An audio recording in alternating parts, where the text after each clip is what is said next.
자, 안녕하십니까. 카투맨입니다. 요즘에 글쎄요, 뭐 경기가 좀 안 좋아서 그런지 사람들이 뭐 차를 팔로도 많이 오고 어떻게 처분해야 되는지 물어보기도 하는데 그 중에서 뭐 리스하고 렌탈 이거에 대해서 질문을 많이 하거든요. 리스하고 렌탈을 근데 좀 모르겠어요. 이걸 설명하는 거는 조금 너무 긴 시간이 필요할 것 같고, 근데 문제점이 뭐냐면은 리스를 해야 될 사람이 리스를 하면 되는데 리스를 해도 아무 이득이 없는 사람이 리스를 해가지고 그 리스 기간을 채우지 못한 상태에서 차를 팔려고 하니까 좀 문제가 좀 많이 있는 상황을 최근 많이 겪었어요. 예를 들면 이런 거야. 리스는 차를 어, 내가 원하는 차를 리스사에다가 요청을 하면 리스사가 제조사, 그러니까 예를 들어서 벤츠를 산다고 예를 들어보자. 내가 리스사에다가 나 이 차를 살 거라고 요청을 해. 그러면 리스사는 벤츠에다가 이 요청한 고객이 요청한 차를 벤츠에다가 대신 주문을 해가지고 리스사가 명의를 가져가서 주인인 거지. 그리고 나서 이 요청한 고객한테 일정한 비용을 받고, 이게 리스비야. 빌려주는 형태의 로 이루어진 그게 사업이에요. 근데 어쨌든 이거는 차치하고서도 리스를 하려면 일단 뭐 법인 대표이거나 아니면 잘 나가는 소위 말해서 법인 매출이 뭐 예를 들어서 기본적으로 뭐 2, 30억, 많게는 100억 이상, 나는 회사의 임원이거나 법인 대표이거나 아니면은 소득이 좀 높아. 뭐 개인이든 뭐 변호사든 의사든 소득이 좀 높은 사람들 있잖아. 뭐 실질적으로 연애 신고액이 뭐 3억 이상 이렇게 된다고 치자고. 3억, 5억, 뭐 10억 이런 사람도 있단 말이야, 주위에. 뭐 이런 사람들이 세금을 내기 싫으니까 그냥 리스비를 내고 그 차를 내 소유로 하지 않고 리스사 소유로 해서 차를 타는 거야. 그런데 야, 이거에 합당하지 않는, 그러니까 적합하지 않은 사람들이, 그 예를 들어서 연봉 5천이야, 뭐 연봉 7천이야, 뭐 이런 사람들이 리스를 발행해가지고, 아니 물론 연봉 7천이면은 월 실수령액이 얼마야? 한 450 되나? 그러면은 리스비 한 1, 200 내고 나머지로 생활하면은 뭐 그 본인은 괜찮다 하지. 근데 최근 이게 나한테 연락이 와가지고 내가 상담을 해보니까 뭐가 문제냐면, 그 리스 기간을 채우지 못한 상태에서 어떤 자금의 압박을 받는 거야. 처음에 리스를 주문해가지고 차를 탈 때는 약 한 1년 정도는 별 문제가 없었는데, 한 타보니까 뭐 한 2년 타보고 뭐 이렇게 타보니까 이게 좀 뭔가 여러 가지 상황에 의해서 내가 자금의 압박을 받으니까 이게 좀 부담이 되는 거지. 그래서 차를 팔려고 해. 근데 여기서부터 문제야. 차가 팔아져, 그게? 아니, 리스가 그렇게 쉽게 팔아지냐고. 그리고 엊그저께 왔던 사람은 1년을 타고 갖고 왔어, 차를. 벤츠 2, 300을.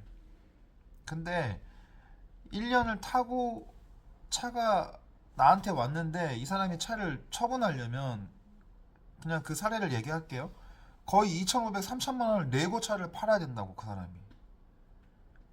근데 자기가 리스가 이런 건지 몰랐대. 그리고 사업을 한대.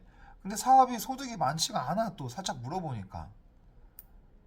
아니 그러니까 이게 그 사람은 뭐 설명을 못 들었다 뭐 이런 얘기를 하는데, 글쎄요, 설명을 못 들은 게 아니라 설명을 했는데 아마 이해를 못 했을 거야. 그냥 그 벤츠 2, 300 타는 거에 빠져가지고 그 벤츠 2, 300이 당시에 작년에 한 9,500 정도 했나? 지금은 할인을 하고 있지만 그때는 할인을 안 했단 말이야. 근데 그거에 벤츠 2, 300 탈 생각에 뭐 너무 공부를 안 하고 사전에 알아보지 않은 거지. 그러니까 이런 사람들의 공통점은 뭐냐면 자기가 꼭 사기를 당했대. 음, 사기를 당한 게 아니라 어, 아주 멍청한 소비 패턴 때문에 곤욕을 치르고 있다라고 본인을 자책해야 돼요. 아니 그렇잖아. 핸드폰 100만 원짜리만 사도 공부를 엄청 하는데 무려 1억이 넘는 차를 사면서 이거를 공부를 안 해 스스로?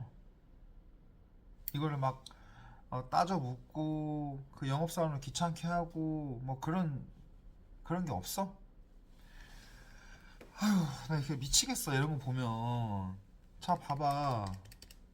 1억인데 나누기 60개월로 해보자고.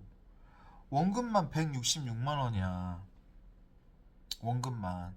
그러면은 이자까지 하면은 거의 200만 원이 돼야 되는 건데 리스로 하면은 이 불입금, 그러니까 월납입 금액을 낮출 수 있단 말이야. 예를 들어서 3년을 계약을 했는데 월납입 금액은 한 120만 원 정도로 해놓고 3년 뒤에, 그러니까 차를 반납하거나 연장을 해야 될 때 잔존 가치가 엄청 높아. 잔존 가치는 또 내가 내야 될 돈으로 해석을 하면 돼요. 그게 엄청 높아지는 거지. 그러니까 당장 몇 년은 신나게 타는데 이거 뭐 제네시스 뭐 4, 5천만 원짜리를 그 할부로 사도 100 얼마를 내야 되는데 벤츠가 이거밖에 안 내? 이런 마음에 산다고. 근데 함정은 처분할 때 진짜 많은 돈을 지불을 해야 돼요. 이거 독박 쓰는 거야. 그 독박을 누가 만들었어? 너가 만든 거야. 영업사원 욕할 게 아니라 수준이 안 되는데 이 리스를 발행한 사람이 문제인 거지. 답답해. 보증금이 뭔지도 모르고 선납금이 뭔지도 모르고 어? 리스가 왜 5년까지밖에 안 되는지 이것도 모르는 사람이 리스를 해가지고 타는 게 말이 되냐고. 그리고 기본적으로 우리나라는 차가 신차가 출고돼서 법인이나 개인이 세금 세법으로 비용 처리를 받는 그 기간이 세법상 차 한 대당 5년밖에 안 되는 거예요. 그래서 3년을 리스를 하고 2년을 연장할 수 있는 거야.